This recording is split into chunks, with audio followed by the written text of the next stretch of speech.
They always said I was the dreamer, the one who lived with her head in the clouds, while my sister took the elevator straight to the top floor. As if dreams were something foolish, childish, fragile. As if skyscrapers weren't built from the blueprint of a dream. We were seated around the long mahogany table in my parents' formal dining room, the kind of table polished to a mirror shine and only used twice a year, once at Christmas, once when my father wanted to parade his sense of superiority. Tonight was the latter. The chandeliers cast a golden glow over the bone china and the clinking of crystal glasses, but beneath the glittering surface, the air was sharp with judgment. It always was when I came home. "Your sister has become a partner while you're playing entrepreneur," my father said, his voice slicing through the idle conversation like a guillotine blade. His words were loud, deliberate, designed not to engage, but to humiliate. The room chuckled, a low, collective sound of compliance. They laughed not because it was funny, but because he'd trained them to. My sister, Ava, glanced at me with a flash of regret, or was it pity? Hard to tell with her. She looked impeccable in her designer suit, her manicured hand cradling a wine glass, a silver Rolex peeking from under her cuff. The new partner. The pride of the Sinclair family. I sat there in my navy blouse and worn black jeans, a stark contrast to the boardroom elegance around me. No diamonds, no degrees from ivy-covered walls, no title that would impress this crowd. Just me, the disappointment. I opened my mouth, perhaps to defend myself, perhaps to stay silent. I hadn't decided. But at that moment, my mother's phone rang, shattering the false tranquility like a crystal dropped on stone. She frowned as she checked the screen, then tapped the speaker icon out of habit. "Hello." The voice on the other end crackled to life. "Mrs. Sinclair? This is Deborah from your financial advisory team. I hope I'm not interrupting, but we thought you should know, the Wall Street Journal just published an article. It lists your daughter's company valuation at $2 billion. Congratulations." The room fell silent. Chairs creaked as heads turned, every polished face now staring at me. Ava's eyes widened. My father's jaw twitched. My mother dropped the phone, but not before it chirped again. "You must be so proud." And, just like that, the ground beneath the table shifted. Years of being dismissed, belittled, overlooked, all of it coalesced into that one perfect, terrible silence. I didn't say a word. I didn't need to. The room spoke for me in gasps and glances, in the sound of knives pausing over lamb chops and wine glasses set down a little too hard. The girl who played entrepreneur had just rewritten the rules. The silence didn't last forever. It never does. My father cleared his throat with that familiar sound, a blend of irritation and disbelief, as though he'd just bitten into something bitter and couldn't spit it out. "Well," he said finally, "anyone can write anything these days. The press exaggerates." Ava shifted uncomfortably in her seat. I didn't look at her. I couldn't. If I did, I might see the pity return. Or worse, the fear. My mother fumbled with her phone, now blinking with alerts. A chorus of notifications buzzed the table like a swarm of judgment. Her fingers hovered, too stunned to swipe. I took a sip of water, the glass trembling slightly against my lips. Not from nerves. From release. I had waited for this moment, not for revenge, but for recognition. All those nights building a startup from my shoebox apartment, eating ramen while my family dined in glass towers. All those phone calls from Dad asking if I was ready to give up my little project and get a real job. I was never the one they saw succeeding. My childhood had already written the script. Ava, with her precocious intelligence and flawless grades, was the heir apparent. I was the messy notebook child, scribbling half-formed ideas in the margins while the adults clapped for her spelling bees and science fairs. By the time we were teenagers, the divide was carved in stone. She interned at law firms during summers. I sold handmade jewelry at flea markets. She brought home polished essays. I filled journals with startup sketches and brand slogans no one would ever read. Creative, they called me. A word that, in our family, meant unserious. Soft. Optional. But I wasn't soft. I just didn't wear my steel on the outside. After dinner, while the others shuffled into the drawing room for dessert and damage control, I lingered behind. The dining room smelled faintly of roasted rosemary lamb and embarrassment.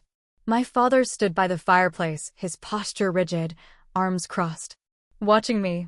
"You should have told us," he said, not unkindly, but not kindly either. "This development." "Told you what?" "That I've spent the last 6 years building a company you never asked about." He didn't answer.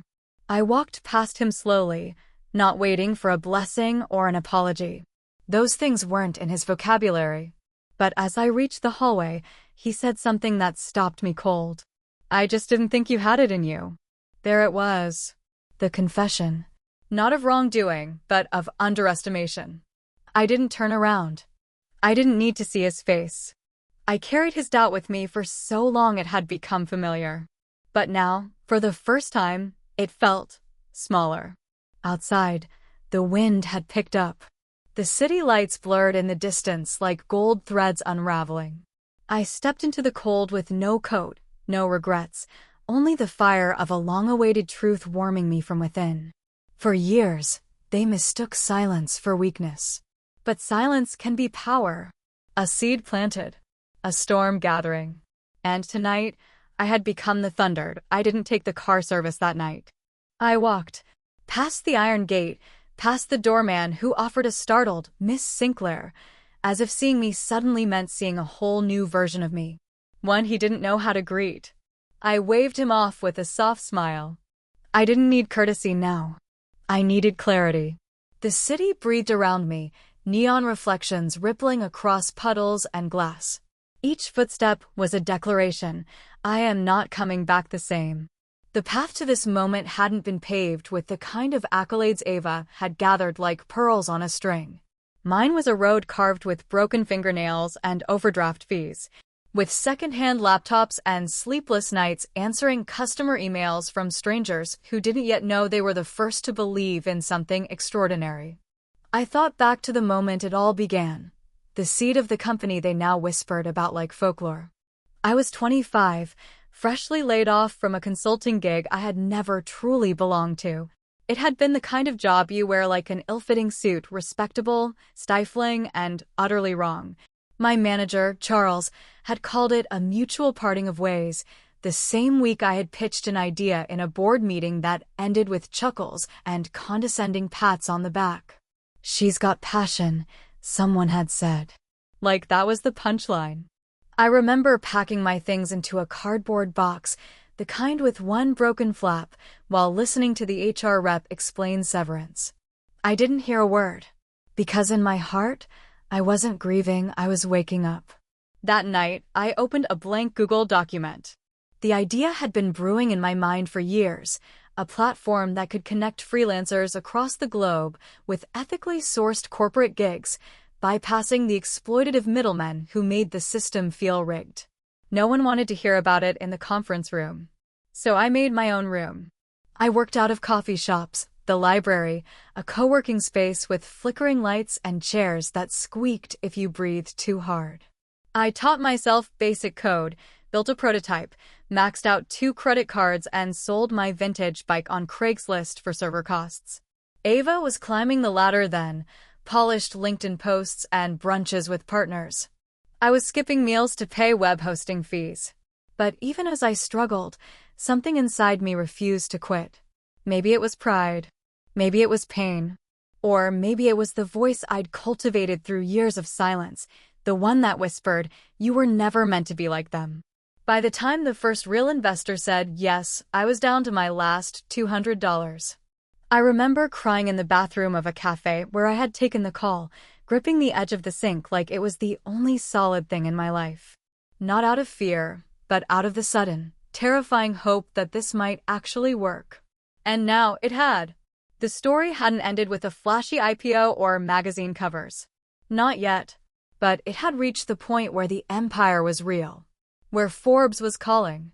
Where the Wall Street Journal dropped my name into conversations my family never imagined I'd be part of.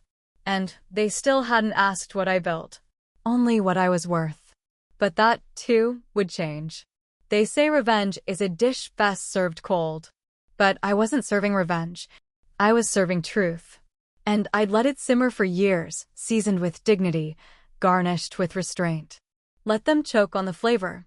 The next morning, my inbox was a battlefield. 52 unread messages. 23 missed calls.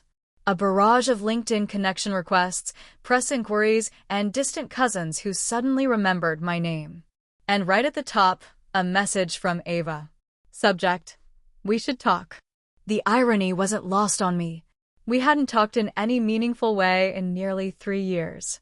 Our interactions were perfunctory, clipped exchanges at family events where she wore success like perfume and I wore invisibility like armor. Still, I opened the email. Liv, I had no idea. I'm stunned. Can we grab coffee this week?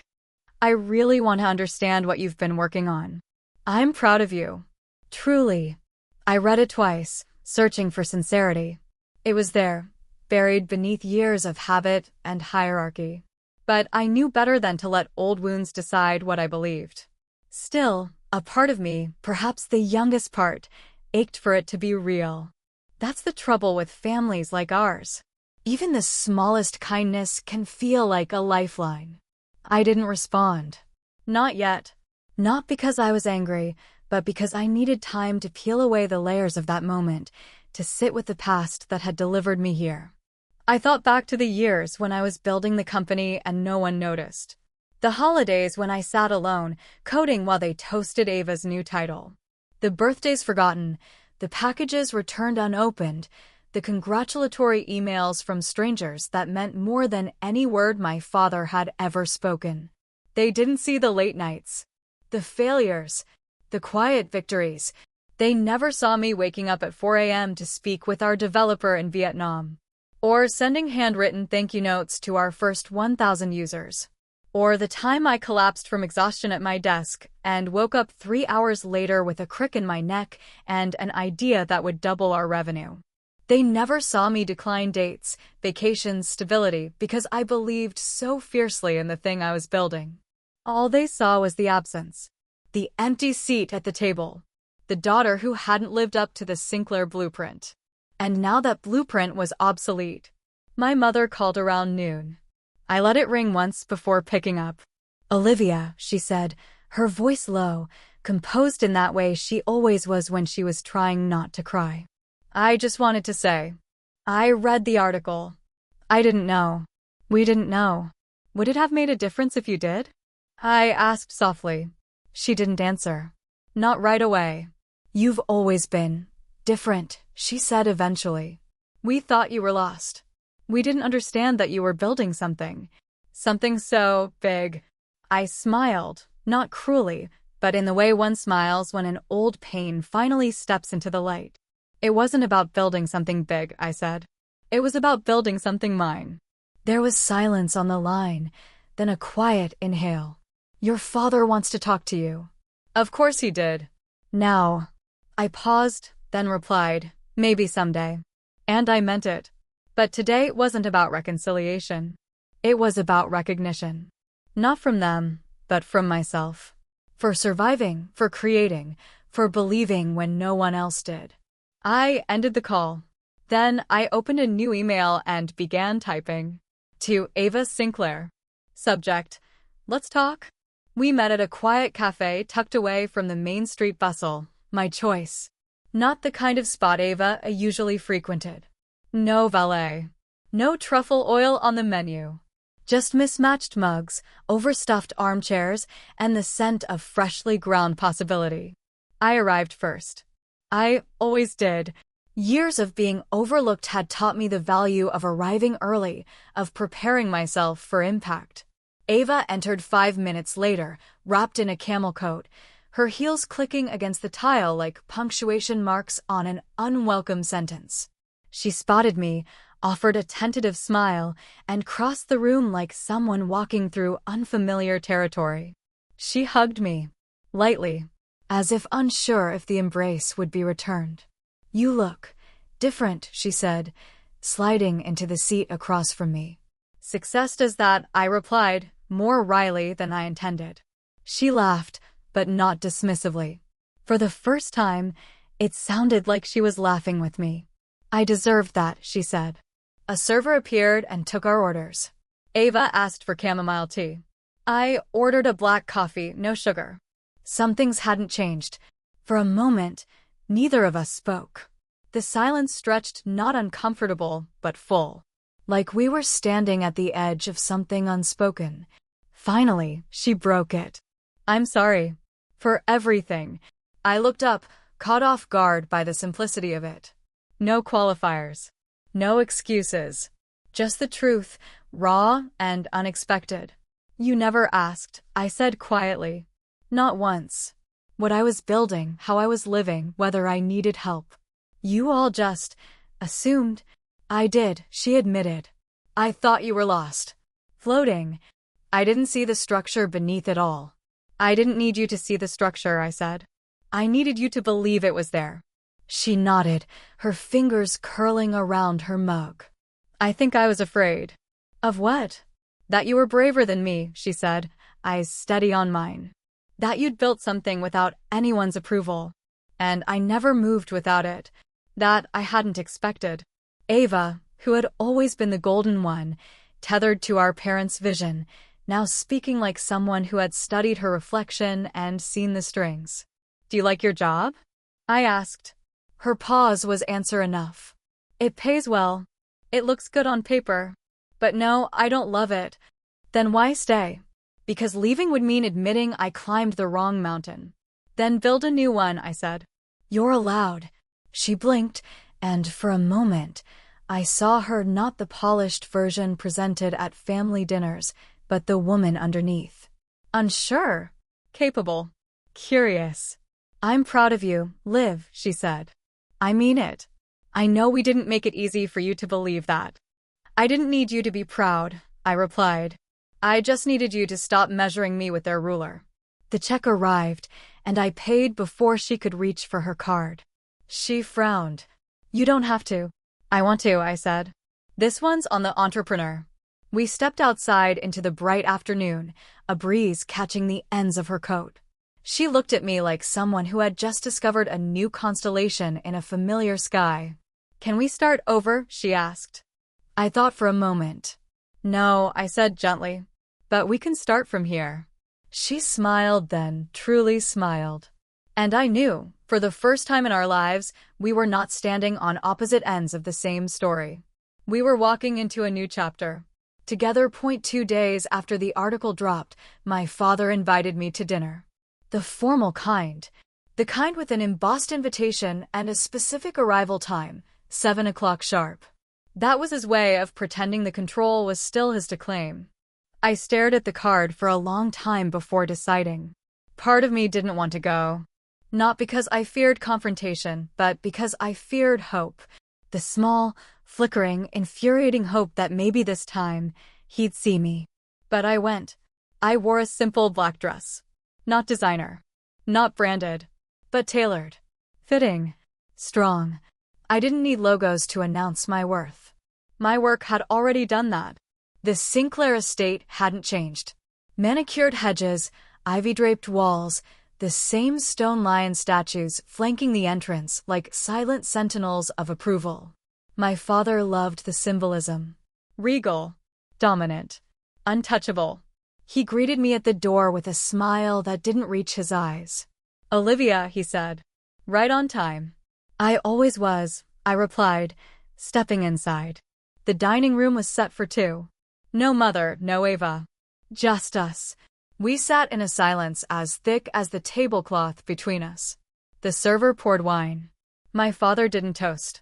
Just sipped. Judging. Finally, he spoke. You've made quite the impression. That was never the goal. No. His eyebrows lifted. $1 billion valuation isn't exactly subtle. I didn't build it to impress you, I said.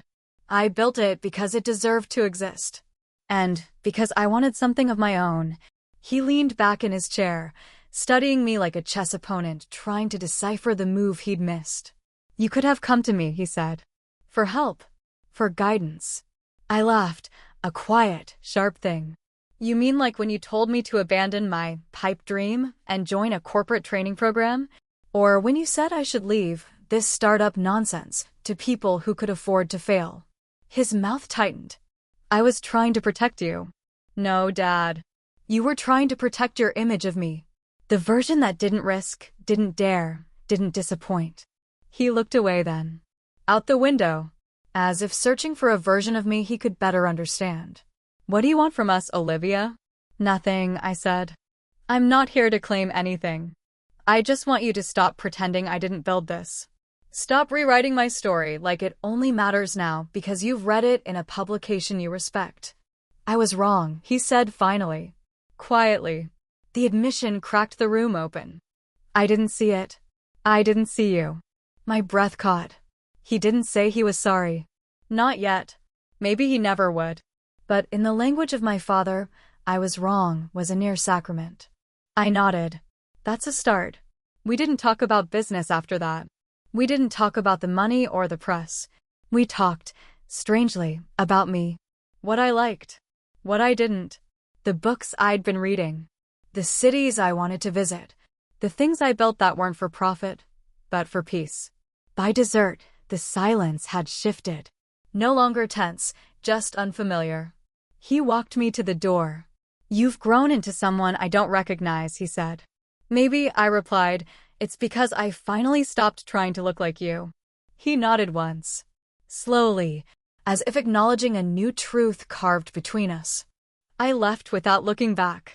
Because I didn't need his approval in my rearview mirror. All I needed was the road ahead.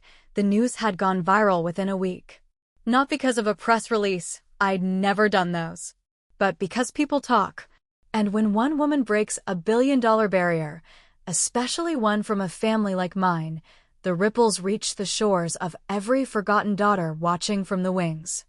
I received messages from high school classmates who once rolled their eyes at my little projects. Professors who hadn't responded to my emails when I asked for mentorship.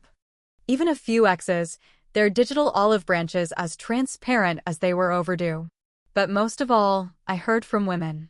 Women with startup dreams shelved for safer paths. Women who had been called emotional, difficult, unserious. Women who had been the Olivia in their families, unrecognized, unsupported, underestimated. Their words cracked something open in me. Because behind every public win is 1,000 private losses. I thought of the years I'd spent apologizing for my ambition. The way I used to shrink myself at family functions so Ava could shine uninterrupted.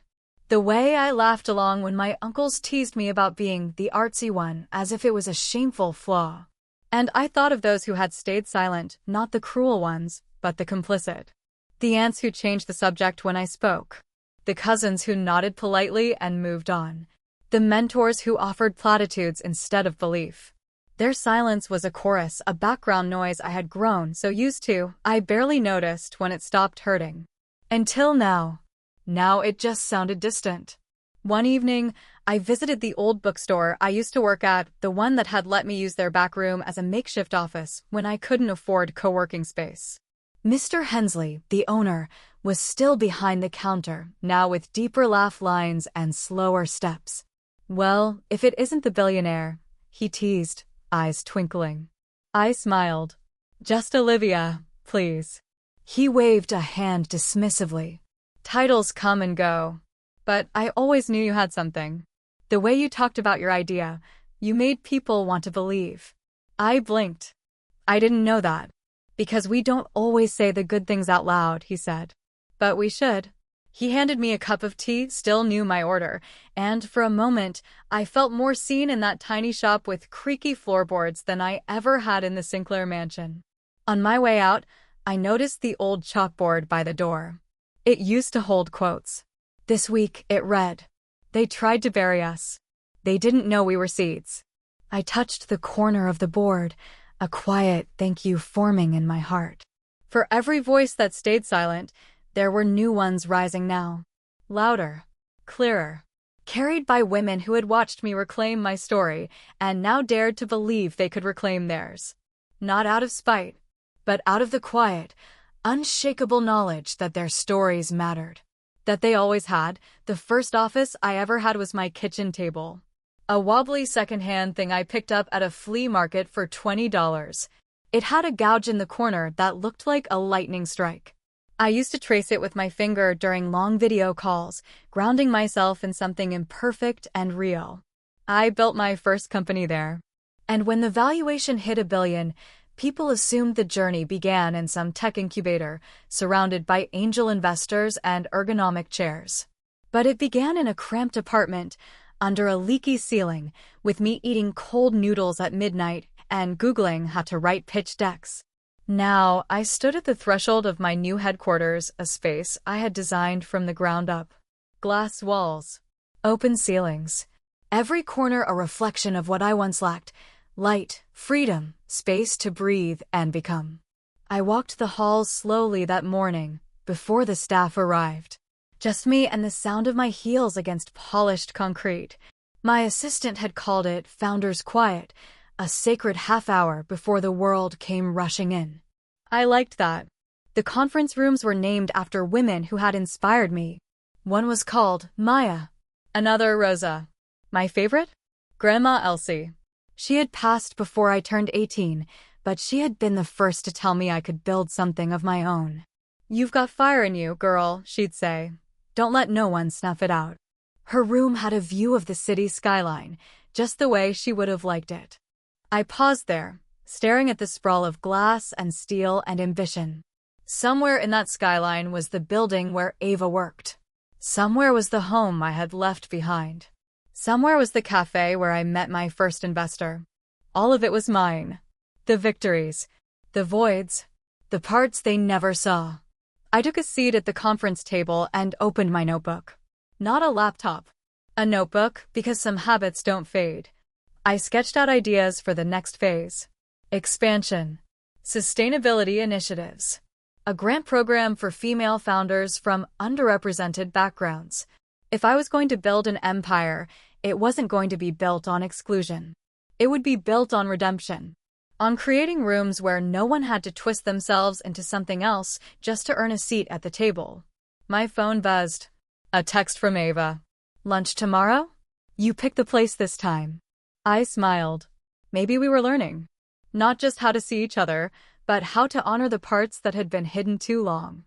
By the end of the month, the family group chat had awoken from its usual dormancy with a sudden flood of messages. Photos from Ava's law firm gala, links to articles mentioning the Sinclair name, and now an invitation. A digital card, sleek and gold-trimmed, announcing this year's Sinclair Legacy Summit.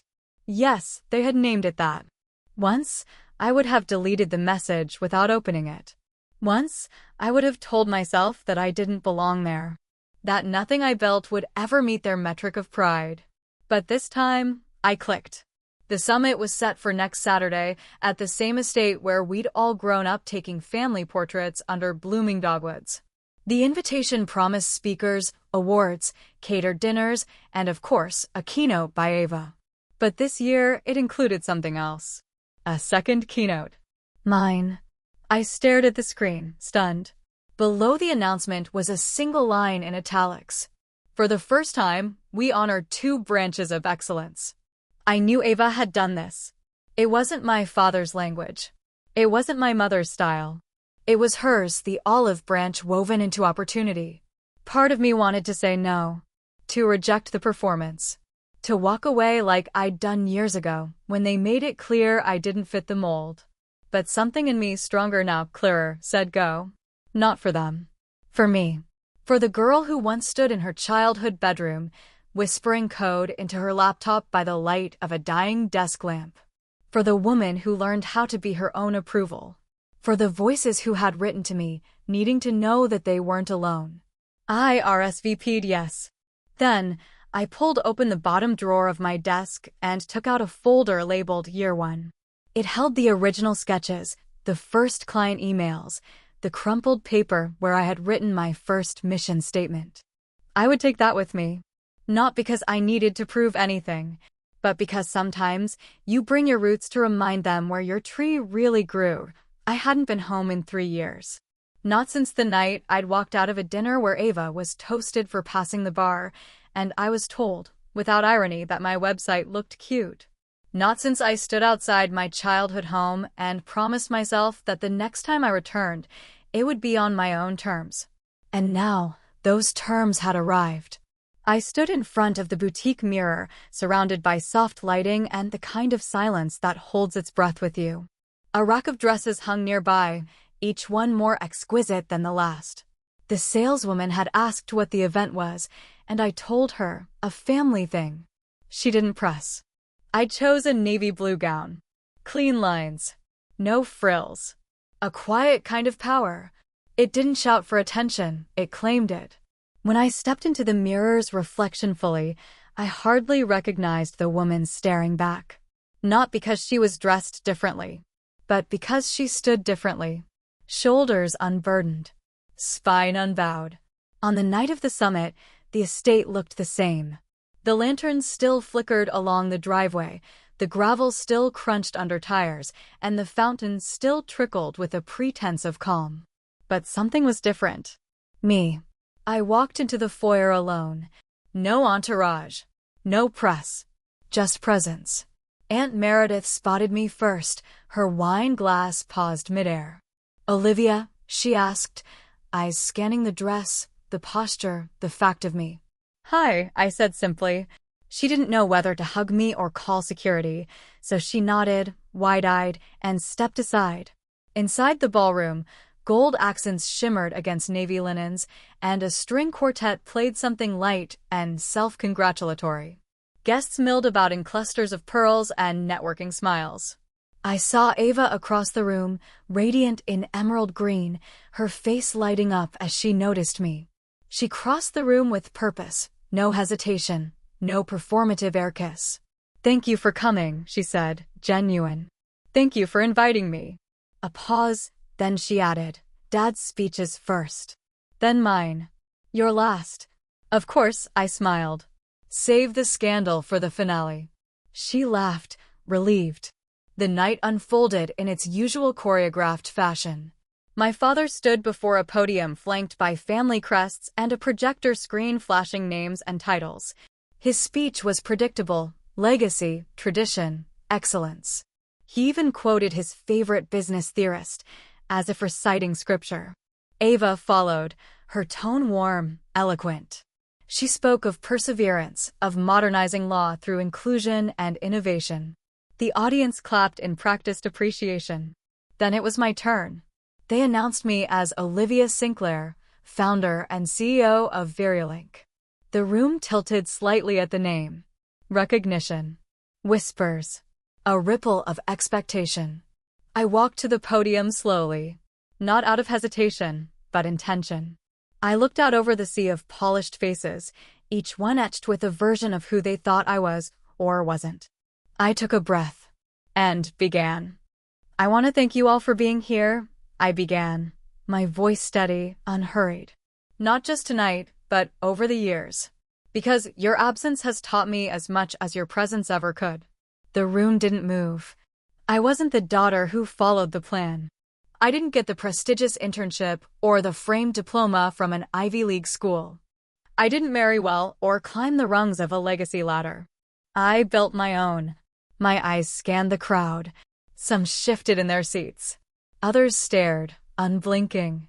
When I started my company, I did so from a kitchen table, with no capital, no co-signers, and no congratulations.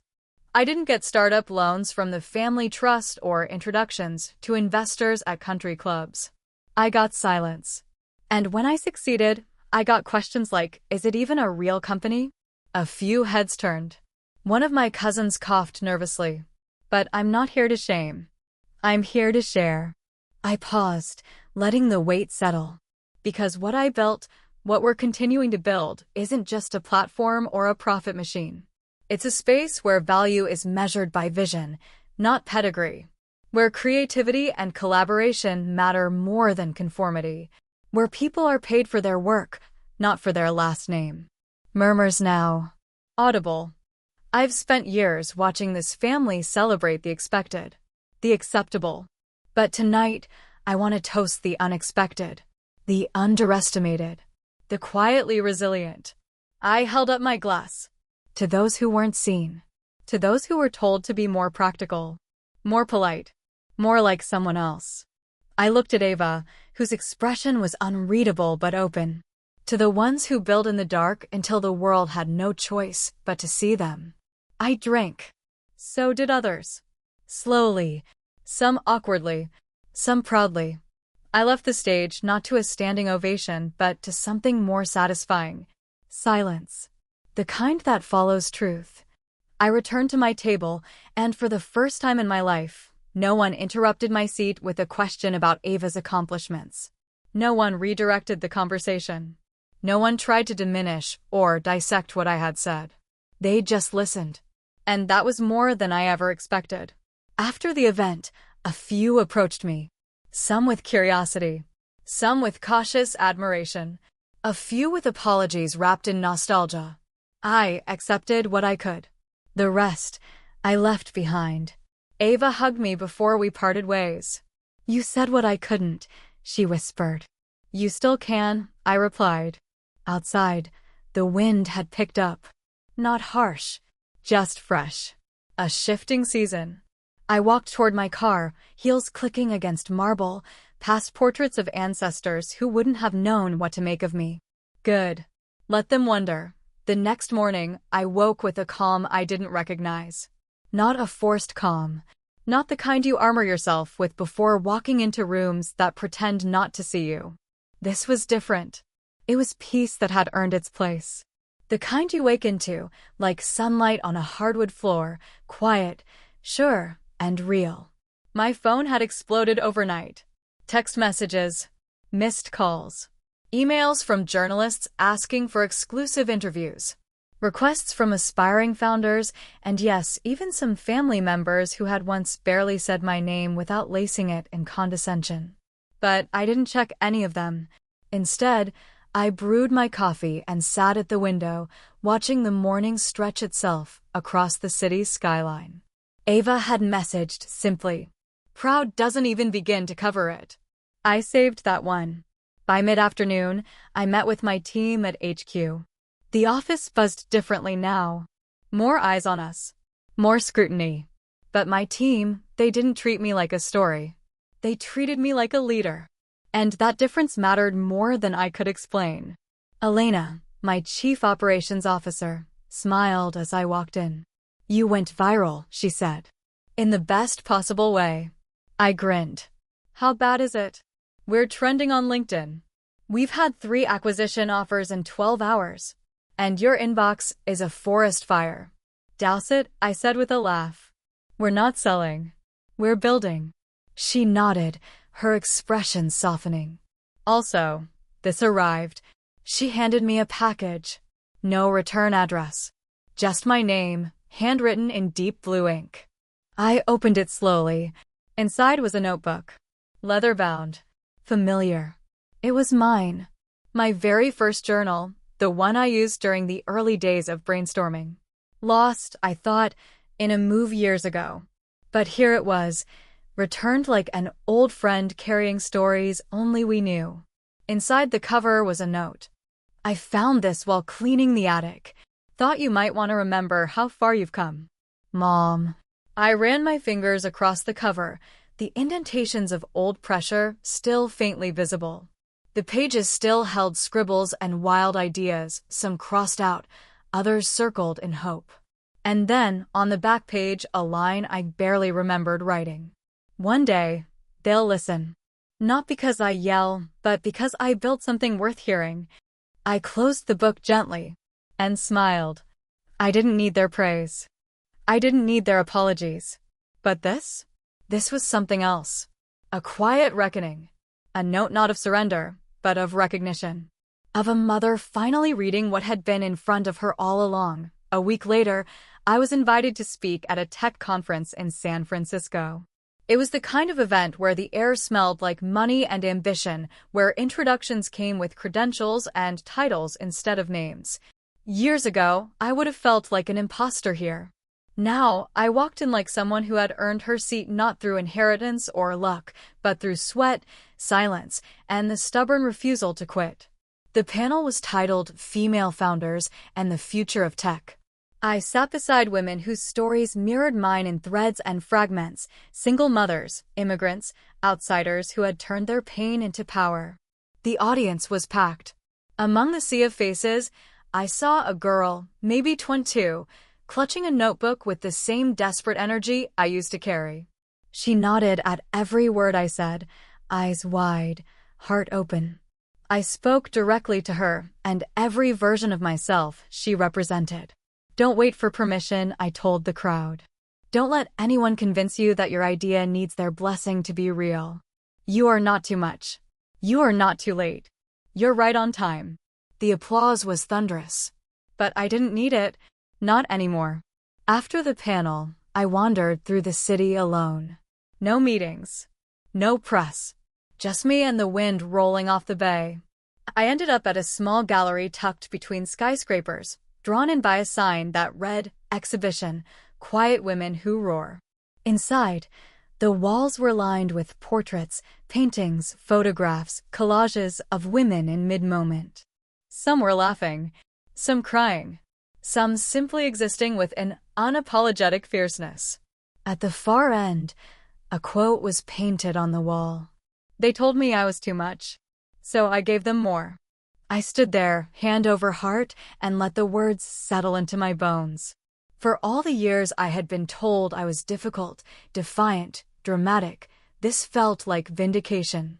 Not the loud kind, but the kind that echoes in the hollow parts and fills them with light. I left a donation and signed the guest book. Under name, I wrote, Olivia Sinclair. Under message, I wrote, thank you for reminding me that quiet doesn't mean invisible. It means preparing to roar. The next day brought a different kind of message. It wasn't from a journalist or a conference organizer or even a hopeful founder. It was from someone I hadn't heard from in over a decade. Madeline Harper, my college roommate. She had been one of the first people to believe in me before the headlines, before the valuation, before even I knew what I was doing. We lost touch after graduation, as people do when life takes them down different roads. I'd always assumed she'd gone corporate, moved to the suburbs, married someone with steady hands and a quiet life. But now she was calling me. I let it ring twice before answering. Olivia, she said, and just like that, I was 21 again, barefoot in our dorm kitchen, burning toast and talking startups at midnight. Maddie, I breathed, smiling. What a surprise. We talked for an hour. About everything. About nothing. She had followed my story. Not the public version, but the real one, through whispers and shared posts, through mutual friends who had always wondered what happened to the girl with the messy bun and the relentless hope. She told me she'd left her job last year.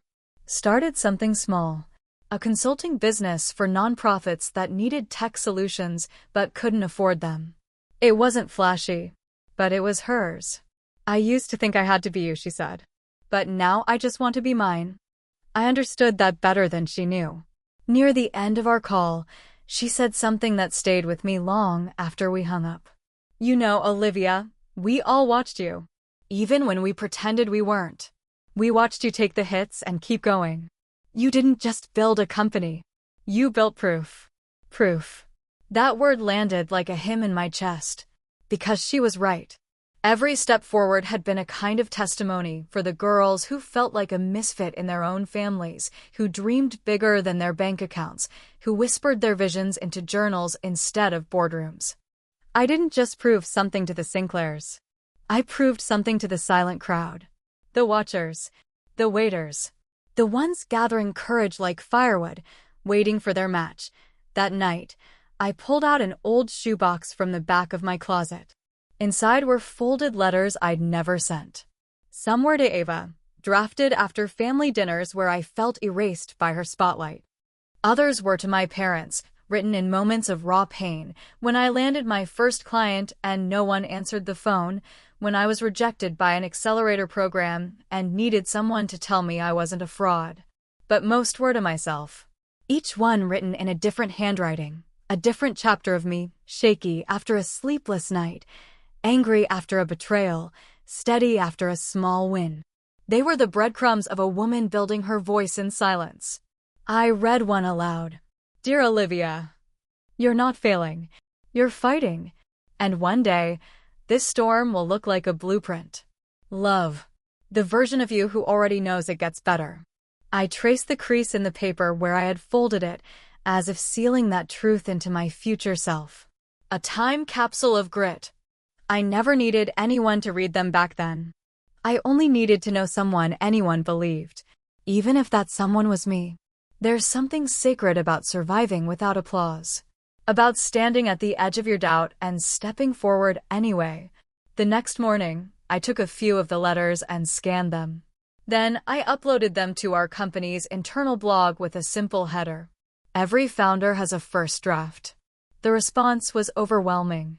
Employees commented with their own early words, emails they'd written to themselves before interviews, notes to future selves after rejections, voice memos they never played back.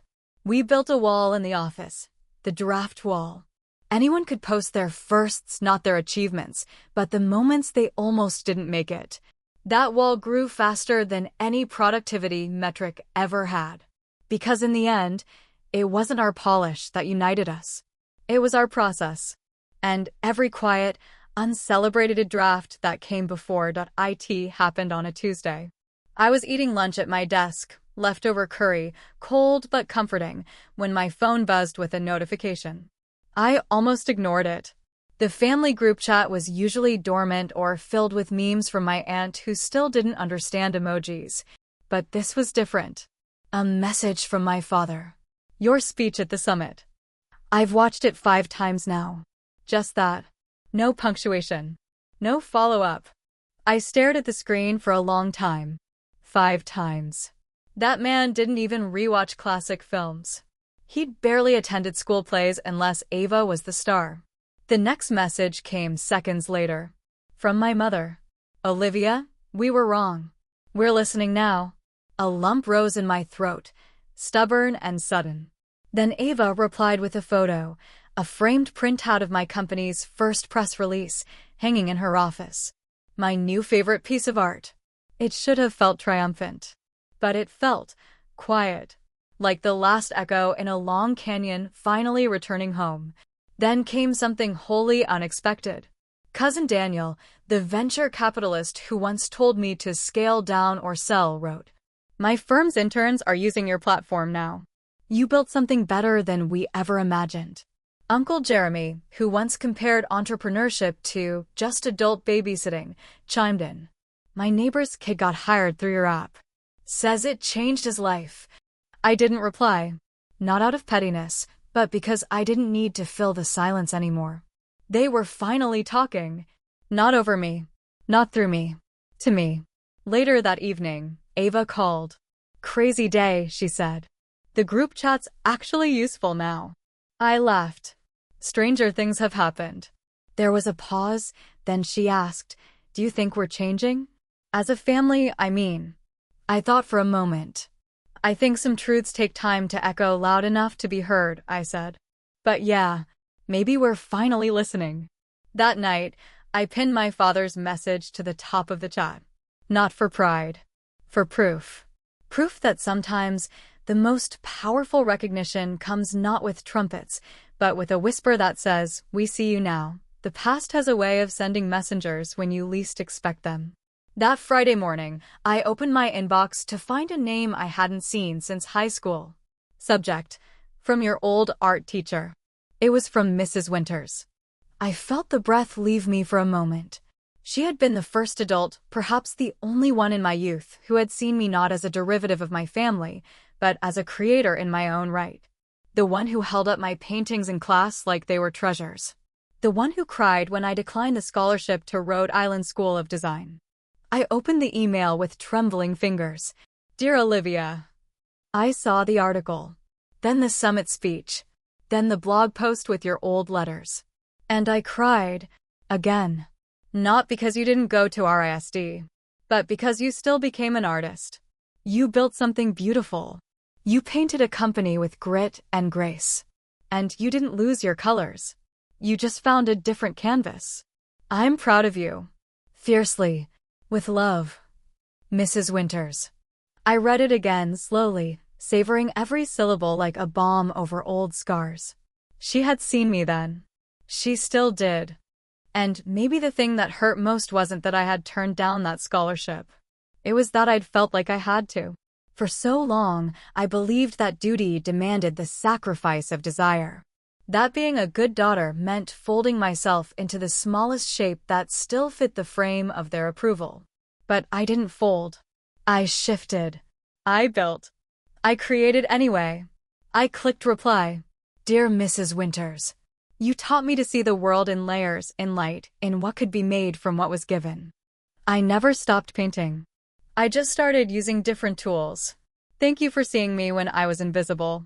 And thank you for writing now when I feel fully seen. With gratitude. Olivia. I hit send, then opened the bottom drawer of my desk. Inside, nestled between business contracts and software patents, was a small watercolor I'd painted at 17. A sky breaking open. A woman standing beneath it, arms outstretched. I hung it on my office wall, because no matter how far you go, you never outgrow the need to honor the person who first called you artist. IT was supposed to be a routine Monday. Team stand-up at 9. Product review at 11. Investor check-in at 3. But somewhere between meetings, I got a calendar invite from our new VP of Strategy. Subject: Legacy Partnership Exploration. Urgent. Curious, I accepted. The location was the executive boardroom, glass-walled, minimalist, too sterile for comfort. I arrived early, as always. But when the door opened, it wasn't the VP who walked in. It was Michael Sinclair, my cousin, the one who had taken over the family business, the one who used to call my ideas cute little side hustles. He looked older than I remembered. Not old in years, but in spirit. Worn like a man who had carried a legacy too long without questioning where it was headed. Olivia, he said, not smiling. Michael. We shook hands. Firm. Wary. He took a seat across from me, dropped a leather folio onto the table, and exhaled like he'd been holding something for a decade. I want to talk merger. I blinked. Merger? He nodded. Miller Sinclair is not what it used to be. Retail's bleeding. Digital integration is years behind. Your platform, though, it's where everything's going. I said nothing. He continued, I want us to come under your umbrella. A rebrand. A full tech migration. Equity and title negotiable. Silence stretched. I studied his face. No arrogance. No rehearsed pitch. Just fatigue wrapped in humility. You once told me I was wasting my time, I said. That tech wouldn't save people like us. I was wrong, he replied. You weren't wasting time. You were buying the future. I leaned back in my chair. This was the full circle moment. The poetic symmetry every redemption arc dreams of. The empire that once exiled me now asking to be absorbed. And yet, I'll think about it, I said carefully. But understand this, if we merge, the culture changes. It doesn't bend back to old hierarchies. We don't build glass ceilings. We build bridges. He nodded. Slowly. Agreed. He stood, collected his folio, and added, You know, Grandpa would have been proud of you. I looked him in the eye. No, I said. He would have called me reckless. But maybe, just maybe, he'd have watched what I built and understood. Michael left without another word. And I sat there in the boardroom, surrounded by the empire I built from scratch, wondering if the house that raised me was finally ready to come home. I used to walk into rooms hoping not to be noticed. Now, I enter with intent. Not to command the spotlight, but to illuminate what's possible. To offer presence as proof, not of perfection, but of perseverance. The next room was a university lecture hall. My alma mater had invited me to speak at their Women in Innovation Summit. The same institution where I once sat in the back row of a business ethics class, scribbling startup notes, while professors warned us about the dangers of unscalable ideas. I remembered being told I needed to temper my ambition, that I should seek mentorship from alumni, but not the radical ones. Certainly not the ones who had dropped out to start companies from couches and coffee shops. And yet, here I was. Not in the back row. On the stage. The hall was filled with young women. Diverse. Eager. Some wearing heels that clicked with defiance. Some in hoodies and headphones. All of them wide-eyed with hope and a little fear. The kind of fear I knew well, fear of being too much. I stood behind the podium and looked at them the way I wish someone had looked at me. As if they belonged. I'm not here to tell you how I built a billion-dollar company, I began. You can Google that. I'm here to tell you about the nights I almost didn't, the emails that never got answered, the rooms I wasn't invited into until I built my own. I saw heads nod, pens move, tears quietly blinked away. I wasn't the top of my class, I continued. I didn't have the right connections, but I had something they couldn't measure on a transcript. I had hunger. I had nerve. I had a vision that didn't wait for permission. One girl in the front row whispered, "Yes," under her breath. I paused. And maybe most importantly, I said, I had failure. Lots of it. The kind that stings. The kind that teaches. The kind that, when you get back up, gives you teeth. The room erupted. Not loudly, but deeply. Like something sacred had been named aloud. Afterward, dozens lined up to speak with me. They didn't want autographs. They wanted assurance. That being different wasn't a defect. That being dismissed didn't mean they were wrong. That they, too, could build a room no one could shut them out of. As I left the hall, a young woman handed me a note. Scrawled on the back of a class schedule were 6 words. "Thank you for walking ahead of me." I folded it into my pocket, not as a trophy, but as a torch. I once read that some fires burn to destroy and others burn to illuminate. For much of my life, I wasn't sure which mine was. When I was younger, it felt like destruction. Every rejection, every dismissal, every conversation that ended with, "Maybe try something more stable." That kind of fire eats at you. It leaves you raw, bitter, exhausted. You start to wonder if you're the problem. But the truth is, I wasn't burning down. I was burning through. Through limits. Through silence. Through every lie that said worth comes dressed in tradition. And now, the fire I carried warmed others. At a recent board meeting, I noticed something remarkable. Half the table was filled with women. And not just women who looked like me. Women from backgrounds long excluded from these spaces. Women who knew how to lead not through mimicry, but through authenticity. It hadn't happened overnight. It took uncomfortable conversations, uncomfortable decisions, and a refusal to hire for cultural fit when what we needed was cultural stretch. But it was happening. One of our directors, Anna, shared a proposal that day to create an incubator fund for single mothers launching tech startups. I watched the room respond, not with polite nods, but with questions. Engagement. Respect. And I thought about my own mother. How long it took her to admit she was proud. How many years I spent trying to earn words that should have been given freely. Later that evening, I called her. "Hi, Mom." "Olivia," she said, surprised but warm. "Everything all right?" "Yes," I said. "Better than all right. I wanted to tell you something." "What is it?" "I'm not angry anymore." Silence. "I carried it for a long time," I continued. "Your absence. Dad's judgment. The way I had to grow in the dark. But I let it go. Not because it didn't matter, but because I finally mattered to myself." She didn't cry. My mother never cried. But I heard her breath catch. "I was scared for you," she said. "You were doing something I couldn't understand. I didn't want to see you hurt." "I was hurt anyway," I said softly. "But I survived. And I built something you can be proud of. Even if you don't fully understand it." "I do now," she said. I believed her. Some fires don't consume. They clear the land for something new.